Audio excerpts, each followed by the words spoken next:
ನಕಾಶೆ ರಸ್ತೆ ಒತ್ತುವರಿ ತೆರವಿಗೆ 2 ವರ್ಷದಿಂದ ಮನವಿ. ಶಾಸಕ ಕೆಎನ್ ರಾಜಣ್ಣ ಅವರ ಮಾತಿಗೂ ಇಲ್ಲವಾಯ್ತಾ ಕಿಮ್ಮತ್ತು. ಮಧುಗಿರಿ ಬೇಸಾಯ ಮಾಡುವ ಜಮೀನಿಗೆ ರಸ್ತೆಗಾಗಿ ಸರ್ಕಾರವೇ ನಮ್ಮ ಹೊಲ ನಮ್ಮ ರಸ್ತೆ ಎಂಬ ಯೋಜನೆ ಜಾರಿಗೊಳಿಸಿದ್ದು ರೈತರಿಗೆ ವರದಾನವಾಗಿದೆ. ಆದರೆ ಈ ಯೋಜನೆಯಿಂದ ಯಾವುದೇ ರೈತರಿಗೆ ಅನುಕೂಲ ಮಾಡಿಕೊಡುವ ಸಂಕಲ್ಪ ಮಾತ್ರ ಕಂದಾಯ ಇಲಾಖೆಯಿಂದ ಆಗುತ್ತಿಲ್ಲ.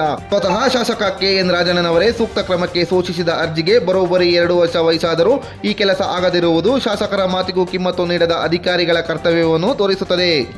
ತಾಲೂಕಿನ ಐಡಿಯಲ್ಲಿ ಕಸಬಾ ಹೋಬಳಿಗಳ ಗಡಿಭಾಗದಲ್ಲಿರುವ ಸರ್ವೆ ನಂಬರ್ 115ರಲ್ಲಿ ನರಸಿಂಹಯ್ಯ ಹಾಗೂ ನರಸಪ್ಪ ಎಂಬ ರೈತರು ಉಳುಮೆ ಜಮೀನಿದ್ದು ತೋಟವನ್ನು ಬೆಳೆಸಿಕೊಂಡಿದ್ದಾರೆ. ಈ ಜಮೀನಿಗೆ ಮುದ್ದೇನಹಳ್ಳಿ ಗಡಿಯಿಂದ ಬಡಕನಹಳ್ಳಿ ರಸ್ತೆ ಇದ್ದು ಈ ರಸ್ತೆಯಿಂದ ಸದರಿ ರೈತರ ಜಮೀನಿಗೆ ಬರಲು ನಕಾಶೆ ರಸ್ತೆ ಇರುತ್ತದೆ. ಆದರೆ ಈ ರಸ್ತೆ ತಮ್ಮದೆಂದು ವ್ಯಕ್ತಿಯೊಬ್ಬ ತಕರಾರು ತೆಗೆದು ಬೇಸಾಯ ಮಾಡುವ ರೈತರಿಗೆ ಕೃಷಿ ಚಟುವಟಿಕೆಗೆ ತೊಂದರೆ ನೀಡುತ್ತಿದ್ದು ರೈತರು ಈ ಸಮಸ್ಯೆ ಬಗೆಹರಿಸಲು 2024 ಫೆಬ್ರವರಿ 5ರಂದು ಶಾಸಕ ಕೆಎನ್ ರಾಜಣ್ಣನವರಿಗೆ ಮನವಿ ಸಲ್ಲಿಸಿದ್ದಾರೆ. ಈ ಬಗ್ಗೆ ತುರ್ತು ಕ್ರಮ ವಹಿಸಿ ನಕಾಶೆ ದಾರಿ ಒತ್ತುವರಿ ಬಿಡಿಸಿಕೊಡಲು ಸೂಚಿಸಿದ್ದಾರೆ. ಆದರೆ ಇಲ್ಲಿಯವರೆಗೂ 2 ವರ್ಷ ಕಳೆದರೂ ಅಧಿಕಾರಿಗಳು ಈ ಸಮಸ್ಯೆಗೆ ಮುಕ್ತಿ ನೀಡಿಲ್ಲ. ಈಗ ಬೇಸಾಯ ಮಾಡುವ ರೈತರಿಗೆ ತೊಂದರೆಯಾಗುತ್ತಿದ್ದು ಈಗಲಾದರೂ ಒತ್ತುವರಿಯಾದ ನಕಾಶೆ ರಸ್ತೆ ತೆರವು ಮಾಡಿಸಿಕೊಡುತ್ತಾರಾ? ಕಾದು ನೋಡಬೇಕಾಗಿದೆ. ಬಂಗಾರದಂಥ ಬೆಳೆ ರಕ್ಷಣೆಗೆ ತೊಂದರೆ. ನರಸಿಂಹಯ್ಯನವರ 9 ಎಕರೆ ತೋಟದಲ್ಲಿ 1300 ಅಡಿಕೆ, 70 ತೆಂಗಿನ ಗಿಡ, ನರಸಪ್ಪ ತೋಟದಲ್ಲಿ 25 ತೆಂಗಿನ ಗಿಡ ಇದ್ದು ಇಬ್ಬರು ಪ್ರಗತಿಪರ ರೈತರಾಗಿದ್ದಾರೆ. ಆದರೆ ಒಮ್ಮೆ ವಿದ್ಯುತ್ ಟಿಸಿ ಕೈಕೊಟ್ಟರೆ ಟಿಸಿ ತರಲು ದಾರಿ ಬಿಡದೆ ತೊಂದರೆ ಮಾಡಿದ ಪ್ರಸಂಗವೂ ನಡೆದಿದ್ದು ಬಂಗಾರದಂಥ ಬೆಳೆ ರಕ್ಷಣೆ ಮಾಡಿಕೊಳ್ಳಲು ಕಣ್ಣೀರು ಹಾಕಿ ಗೋಗರೆದು ಕೊಳೆಯಬಾವಿ ಟಿಸಿ ಸರಿಪಡಿಸಿಕೊಳ್ಳಬೇಕಾಗಿದೆ. ಕಾನೂನುಬದ್ಧವಾಗಿ ನಕಾಶೆ ರಸ್ತೆ ಇದ್ದರೂ ಬಿಡದೆ ತೊಂದರೆ ನೀಡುತ್ತಿದ್ದು ಸ್ಥಳಕ್ಕೆ ತಾಲೂಕು ದಂಡಾಧಿಕಾರಿಗಳು ಬಂದು ಸೂಚಿಸಿ ದಾರಿ ಬಿಡಿಸಿಕೊಡಬೇಕು. ಇಲ್ಲವಾದರೆ ಕೃಷಿ ಚಟುವಟಿಕೆಗಳಿಗೆ ತೊಂದರೆಯಾಗುತ್ತದೆ.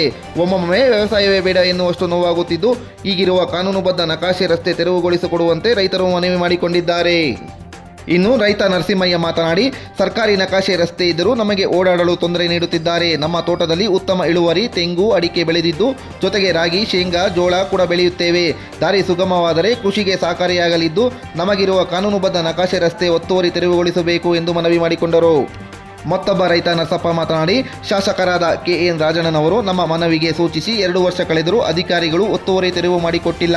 ನಮ್ಮ ಬೇಸಾಯಕ್ಕೆ ಕಾನೂನುಬದ್ಧ ನಕಾಶೆ ರಸ್ತೆಗೆ ಸಮಸ್ಯೆ ಉಂಟು ಮಾಡುತ್ತಿದ್ದು ತಹಸೀಲ್ದಾರ್ ಅವರು ನಮಗೆ ಬೇಗ ರಸ್ತೆ ಒತ್ತುವರಿ ತೆರವುಗೊಳಿಸಿಕೊಡಬೇಕು ಎಂದರು. ತಹಸೀಲ್ದಾರ್ ಶ್ರೀನಿವಾಸ್ ಮಾತನಾಡಿ, ಹಿಂದೆ ಶಾಸಕರಿಗೆ ಅರ್ಜಿ ನೀಡಿದ್ದು ನನ್ನ ಗಮನಕ್ಕೆ ಬಂದಿಲ್ಲ. ಆಗ ನಾನು ಇರಲಿಲ್ಲ. ಮೊನ್ನೆ ಜಿಲ್ಲಾಧಿಕಾರಿಗಳ ಜನಸಂಪರ್ಕ ಸಭೆಯಲ್ಲಿ ಈ ವಿಚಾರ ತಿಳಿದು ಸ್ಥಳ ಪರಿಶೀಲಿಸಿ ಸರ್ಕಾರಿ ನಕಾಶೆ ಒತ್ತುವರಿ ಆದರೆ ಮುಲಾಜಿಲ್ಲದೆ ತೆರವುಗೊಳಿಸಲಾಗುವುದು ಎಂದರು. ಹೆಸರು ನರಸಿಂಹಯ್ಯ ಅಂತ ನಮಗೆ ಹೊಸ್ದಾಗಿ ಜಮೀನು ಹಾಕ್ಕೊಳ್ಳೈತಿ. ಇದುವರೆಗೂ ರೋಡ್ ಇಲ್ಲ, ನಕಾಶೆಯಲ್ಲಿ ರೋಡ್ ಇದೆ. ದಯವಿಟ್ಟು ನಮಗೆ ರಸ್ತೆ ಮಾಡಿಸ್ಕೊಡಿ ಅಂತ ತಹಸೀಲ್ದಾರ್. ನಿಮ್ಮ ಹೆಸರು? ನಮ್ಮ ಹೆಸರು ನರಸಪ್ಪವ್ರು ಅಂತ.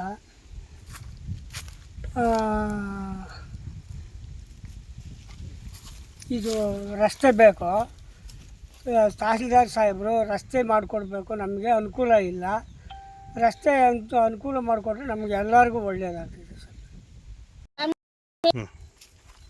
ನಮ್ಮ ಯಜಮಾನ್ರು ನರಸಿಂಹಯ್ಯ, ನನ್ನ ಹೆಸರು ಪಾರ್ವತಮ್ಮ. ಈಗ ಸ್ವಾಮಿ ನಮಗೆ ರೋಡ್ ಇಲ್ದ ನಾವು ತುಂಬ ತೊಂದರೆ ಬೀಳ್ತಾ ಇದ್ದೀವಿ. ಗಿಡಗಳೆಲ್ಲ ಒಣಗ್ತಾವೆ. 5 ವರ್ಷದಿಂದ ನಮಗೆ ಹಿಂಸೆ ಕೊಡ್ತಾವ್ರೆ ರೋಡ್ ಬಿಡ್ದಂಗೆ. ಈಗ ನೋಡು, ಮೊನ್ನೆ ಬಂದು DC ಮೇಡಮ್ನವ್ರಿಗೂ ಕೊಟ್ಟು ಬಂದಿದ್ದೀವಿ. DC ತಕ್ಕನ್ನ ಹೊರಟೋಗೈತೆ. ಲೋಕಾಯುಕ್ತದಿಂದ ಲೆಟ್ರ್ ಬಂದೈತೆ. ತಹಸೀಲ್ದಾರ್ ಬಂದು ಇಲ್ಲಿ ಮಾಡ್ತಾಯಿಲ್ಲ. ನಮಗೆ ದಯವಿಟ್ಟು ತಹಸೀಲ್ದಾರ್ ಸಾಹೇಬರು ನಮ್ಗೆ ದಯವಿಟ್ಟು ರೋಡ್ ಮಾಡಿಕೊಡ್ರಿ. ಇಲ್ಲೇ ನಕಾಶಿನಾಗ ಇದೆ.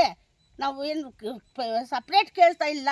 ನಾವು ಕಷ್ಟಪಟ್ಟು ಮಾಡ್ಕೊಂಡಿರೋ ಜಮೀನನ್ನ ನೀರಿಲ್ದ ಒಣಗ್ತೈತೆ. ಬರೋಕ್ಕಾಗ್ತಾ ಇಲ್ಲ. ಗಾಡಿಯಲ್ಲಿ ಬಿಡ್ತಾ ಇಲ್ಲ. ನಡ್ಕೊಂಡು ಬರೋಕ್ಕಾಗಲ್ಲ ನಮ್ಮ ಯಜಮಾನ್ರಿಗೆ. 5 ವರ್ಷ ಆಗೈತೆ. ಅವ್ರಿಗೆ ಇದು ಹಿಂಸೆ ಆಗಿ ಸ್ವಲ್ಪ ಟೆನ್ಷನ್ ಆಗಿ BP ಶುಗರ್ ಜಾಸ್ತಿ ಆಗಿ ಕೆಳಗೆ ಬಿದ್ದುಬಿಟ್ಟವ್ರೆ. ಈಗ ನೋಡಿ ಈ ಥರ ಇದ್ದಾರೆ. ಇವಾಗ ನಮ್ಗೆ ದಯವಿಟ್ಟು ನಮ್ಮ ಜಮೀನಿಗೆ ಬರೋಕ್ಕೆ ಹೋಗೋಕ್ಕೆ ರಸ್ತೆ ಮಾಡಿಕೊಡ್ಬೇಕು. ತಹಸೀಲ್ದಾರ್ ಸಾಹೇಬ್ರಿಗೆ 1000 ಸರಿ ಕೇಳ್ಕೊತಾ ಇದ್ದೀವಿ.